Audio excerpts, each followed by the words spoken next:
Hello, fellow laser geeks, or maybe not geeks. Don't matter, welcome all. As I said before, we are a one-off shop. Whatever we build, we make only one of a kind, except when we build intricate railings or, in some cases, intricate fence work. In this video, we are making a bar siding. Later, this aluminum end corner piece will be brass-plated before final installation. As I told you in my other videos, the fitment is one of the most important parts of laser welding. Sometimes we deburr the parts, creating a very small V-groove just so the gun can track better. I am checking the fitment with my box cutter blade and also with my scalpel pocket knife. I determined that to align the two parts better, we have way too much gap. I have to have 100% fusion with full penetration because later we will cut a Louvre-style AC return air section. Each slat will be 0.3 inch wide, with 0.1 inch between each slat, 18 in a column, and 3 rows. After resetting the alignment, neither blade went into the gap, so we are going to proceed with the welding. I have a special setting loaded for this process, and if you do not have an IPG Photonics 1500 light weld, it would not make much sense to go into details, but I can tell you we are running maximum power settings and a 2.5 millimeter wobble width. I kinda wish I could one-shot it, but I cannot reach all the way across and the clamps are in the way, so I have to make a few stops and restarts. None of those will affect the fusion, only the appearance, but the visible face will be sanded to a near-perfect finish. The remaining fine sanding and polishing will be done by the person who is doing the brass plating.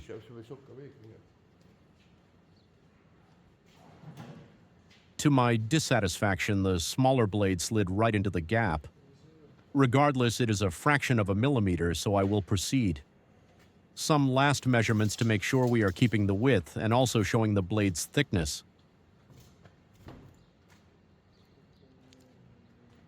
The box cutter is almost twice as wide as the scalpel.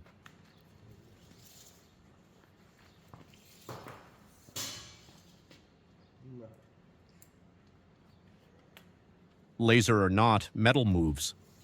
One deep high-energy pass on one side creates a dominant pull vector. On 1/4 inch material, especially aluminum, that distortion shows up fast.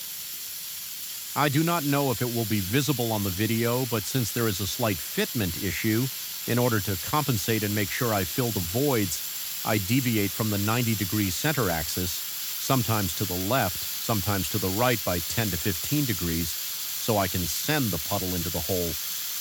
With that trick, I also couple the beam into the edge of the material so it will not be able to escape into the gaps. It is also noticeable that I am holding the tube closer to 75 degrees on the Z-axis. The Y-axis is the direction of travel. At least in my shop, the common weld bead line is the Y, and left and right tilt is the X-axis. We keep it simple like it would be a CNC machine, Y long, X left and right, Z up and down. We are sticking to the same analogy, we do not invent a new one. I am getting closer to the edge, so I move my clamp so I can weld the seam. Here I am using a float welding technique, but adding wire as well. My gun is not going to touch the base material, only the wire. Even if I could weld this with one single pass, I would not do it. In that case, you would introduce a significant pull force on the metal and it would distort. Even at around 70% penetration, it will still pull. What you want is to apply equal pull forces on each side so the two weld beads balance each other out. I am penetrating about 70% of the material thickness on each side, and the second pass couples into the first pass, ensuring 100% fusion. And yes, it did open up slightly, and now my blade would fit in the gaps. What that means is I have to fill a gap that is about the thickness of a box cutter blade, which is not good. Right here you can see the tilt to my right so I can blend the edges. If I kept the gun in the right angles, the beam would escape and would not close the hole, it would collapse. It is not that easy with the IPG setup. The cables represent quite a pulling force, and I did not set up a hand rest. After all, it is a short edge. Once I got that done, I do not need the clamp on this edge anymore. The other cheat I am using is that when the gap is larger, I have the beam hit the part at a shallower angle, which lets me control the fill. I am going back because the gap has a deficit If it were perfect like the top side, I would not have to do that. In this camera angle, the escaping rays and reflections are very visible. Once again, it is visible that I have the whole gun tilted for the same reason as before. As I move, I change the tilt angle, getting back to normal. I am not guessworking here. I know the outcome. This is not my first rodeo with this thick material. We have done 3/8 thickness the same way and on a job site. The very large spiral staircase I'm standing on in one of my very first videos has a railing made from solid aluminum plate, roll formed, attached one by one, and laser welded on site. I have to do some more filling. As I move, I change the tilt angle, getting back to normal. Once again, have to tilt to the right, in other cases to the left, so I have the beam coupled to the edge and have the plasma fill the gaps.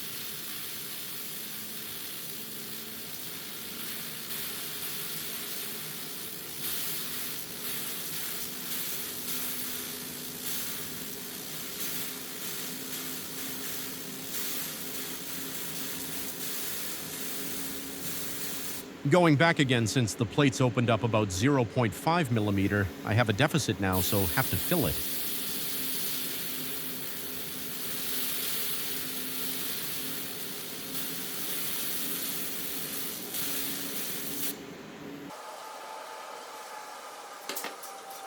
Moving to the other side, here you will see a slight tilt in either direction for the very same reasons as before, but this side is much better in terms of the fitment.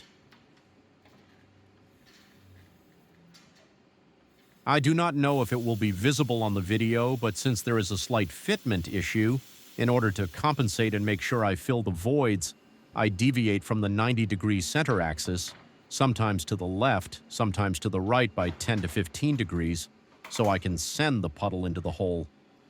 With that trick, I also couple the beam into the edge of the material so it will not be able to escape into the gaps. It is also noticeable that I am holding the tube closer to 75 degrees on the Z-axis.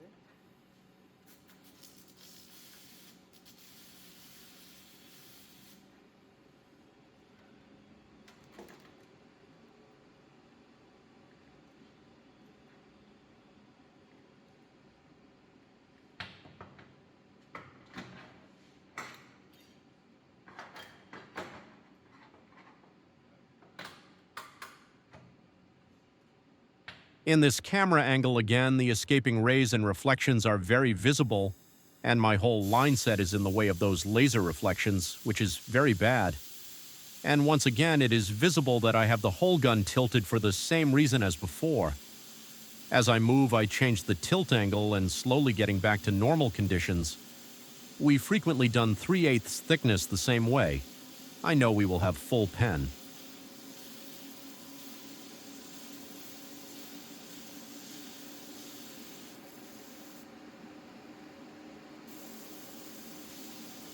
If you have a cameraman, you guys have to make sure he is standing behind you, or just have the camera set up in front, and no living being should be standing in front of you. Those reflections are not vitamin D.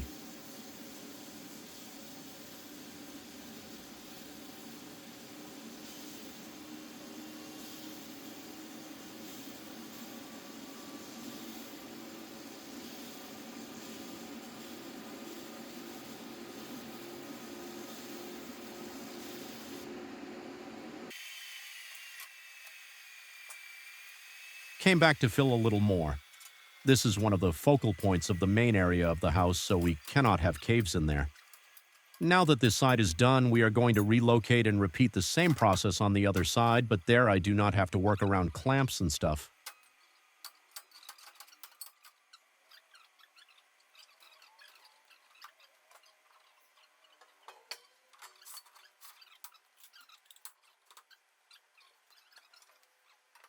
I am also checking with the straight edge, but there is no significant distortion.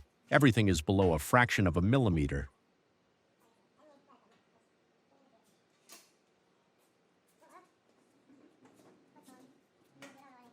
Assessing the situation, I am thinking about how I would reach all the way in one shot, but I just cannot. It is too long, and I cannot crawl on top of it either. That would introduce a bending force, and we do not want that. I also noticed once again that a tiny misfitting is showing up on this side. so I have to dance with the gun once again. This is not new and not extensive, but it is around 1/3 of a millimeter. This kind of misfitting is common. These types of materials are never 100% perfectly straight, and it was already rolled, so that could have introduced a slight deformation as well. Does not matter. We will make it look good.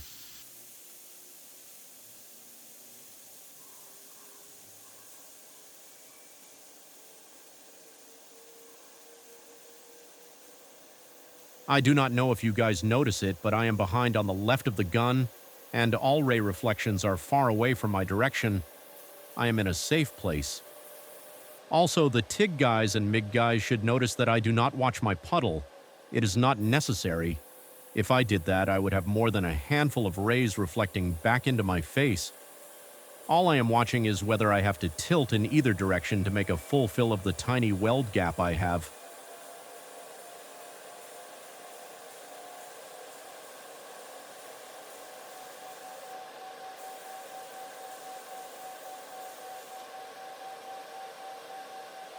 Switching sides and repeating the process to finish the whole joint.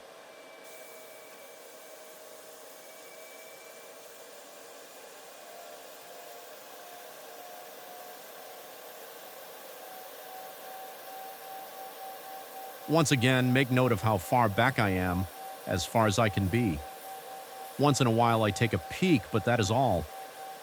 My helper seemed like he walked too close, but he was 5 to 6 feet away on my right. He was well outside the reflection zone, and he also had laser goggles or glasses on. By the way, my reading glasses are coated, and they were quite expensive. We are bringing to the market a laser click and flip for those who have to wear reading glasses. I will introduce it when my custom laser welder arrives. I have 3 sets of test clip-ons in the shipment.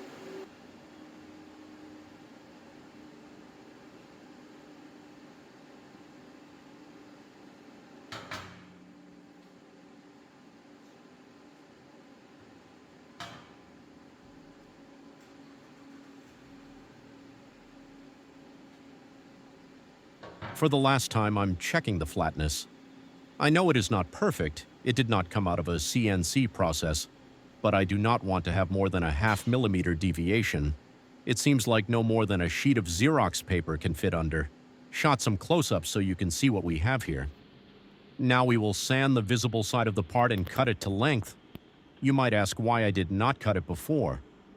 Well, when you cut plates, you always release stress in the material, and it would have been even harder to make it fit this close, so we almost always cut it afterward.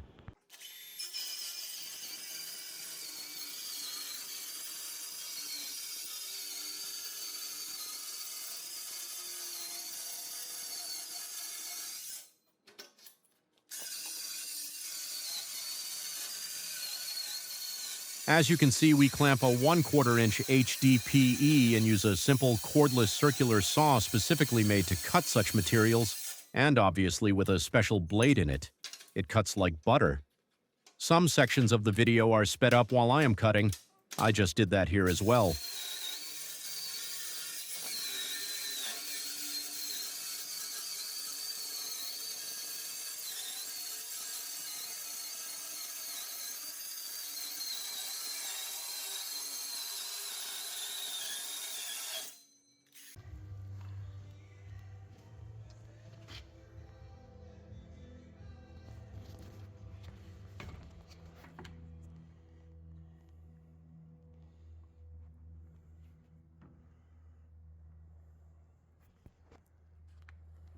So we did sand the face of the part, and here is how it looks.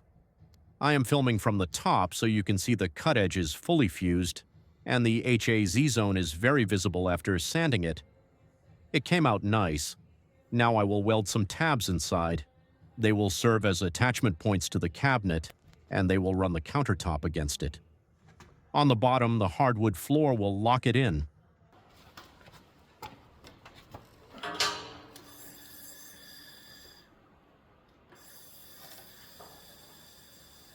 For the tabs, I am using a less powerful setting. The angle's base material is 1/8 of an inch, so I set the machine accordingly. If I ran full power on the other side, the material would swell, and I would have to sand it again. With this setting, that is avoided. After all, the maximum strength is determined by the base material strength. We do not really have to worry about any of that. It will be sitting on the floor, locked into location by the hardwood floor, and the 4 tabs will hold it on top. It will also be glued to the cabinet.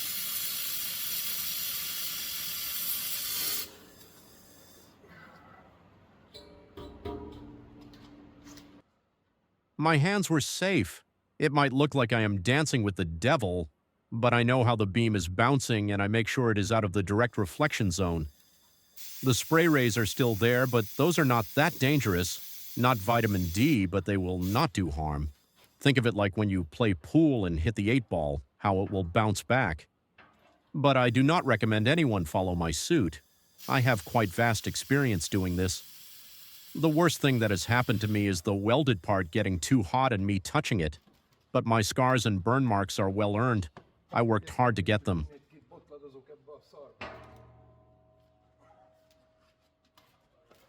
As you can see, I have to switch main hands. Once again, you need to get used to it yourself if you are practicing this process in this type of fabrication. Along with the jigging, you will see it is a whole different beast. I love the lab-type demo videos. I do not know what the manufacturers think, that everyone is going to set up a welding lab for a laser welder, right? When you start to feel confident and begin fabricating larger parts for laser welding, you will realize you need to move your entire setup to the work.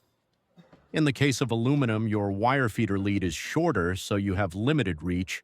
You also need space under the vertical joint, because the gun geometry and the cables will not let you do it on a table setting.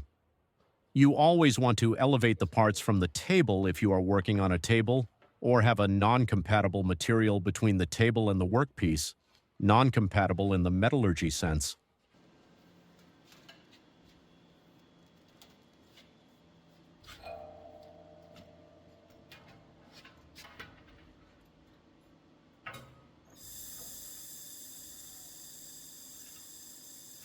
And of course, the famous error code 028 disrupts the flow again. I said this before, if I had $1 for each time 028 showed up on my display in the past 5 years, I could be the proud owner of a brand new G-Wagon.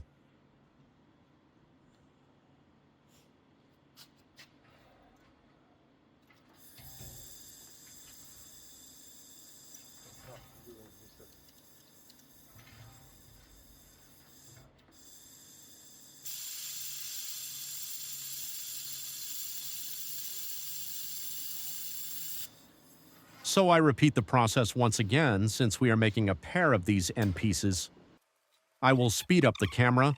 We are closing in on the weld test. The CNC mill will cut the weld bead in 18 locations, and we will have 36 faces to find bed welds.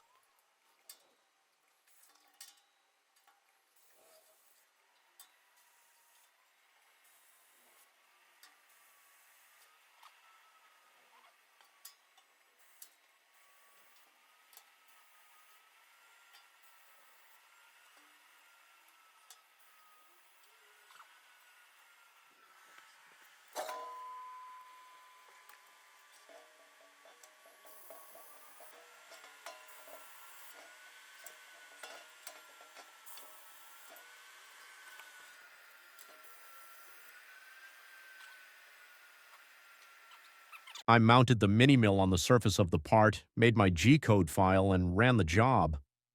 It took 6 hours. I could not run it too fast since there were a lot of vibrations. It did come out good, but I could have set my Z- to a deeper cut, because in some places it did not cut all the way through. I should pass at least 1/16 below the material, but I did not. Therefore, I had to manually clean a few too many fins.